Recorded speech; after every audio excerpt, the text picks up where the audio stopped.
Hi friends, నేను ఈ వీడియోని ఎప్పటి నుంచో చేయాలనుకుంటున్నాను. ఈ వీడియోని అందరూ వినండి. ఈ వీడియోని ఎక్కడ స్కిప్ చేయకుండా లాస్ట్ వరకు, చివరి వరకు చూడండి. నా వీడియో కనుక మీకు నచ్చినట్లయితే లైక్ చేయండి, షేర్ చేయండి, సబ్స్క్రైబ్ చేయండి.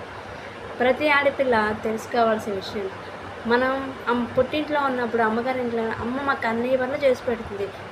స్కూల్కి వెళ్ళి లంచ్ బాక్స్ పెడుతుంది, డ్రెస్ ఐరన్ చేస్తుంది, అండ్ కొత్త బట్టలు కొంటుంది, అన్నీ చేస్తుంది, అన్నం పెడుతుంది, అన్ని పనులు చేసి పెడుతుంది. అయినా సరే మన అమ్మను ఏదో వంక తిడుతూనే ఉంటా, అవునా? అదే నువ్వు ఒక తల్లిగా మారినప్పుడు, ప్రతి ఆడపిల్ల ఒక తల్లిగా మారినప్పుడు, నువ్వు అత్తారింటికి వెళ్ళినప్పుడు, నువ్వు అత్తారింట్లో అన్ని ఇంట్లో వాళ్ళందరికీ కావాల్సిన పనులన్నీ చేస్తూనే ఉన్నా కూడా నువ్వు అందరి చేత మాటలు పడుతూ ఉంటావు, అవునా?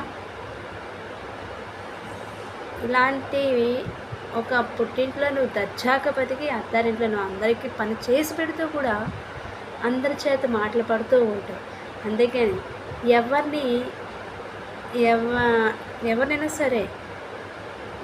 సరే అమ్మని తిట్టకండి. అమ్మ పడే కష్టాన్ని గుర్తించండి. వీలైతే అమ్మ మన కోసం చేసే ఇష్టాన్ని ఏదైనా సరే మనం వద్దు అని నెగిటివ్గా చెప్పకుండా పాజిటివ్గా అమ్మ కూడా హ్యాపీగా సాటిస్ఫై అయ్యే విధంగా అమ్మని సంతోషపెట్టడానికి వీలైన వరకు చూడండి. గుర్తుపెట్టుకోండి, అమ్మని మనం ఎప్పుడు తిట్టకూడదు, నిందించకూడదు. అది నచ్చలేదు, ఇది నచ్చలేదు అని వంకలు పెట్టకండి. ఇంకన్నీ చేసి పెడుతుంది కదా, మరి నువ్వు వేరే వాళ్ళ ఇంటికి వెళ్ళినప్పుడు వేరే వాళ్ళు చేస్తున్నట్టు ఎందుకు తిట్టించుకుంటున్నావు? అవును కదా.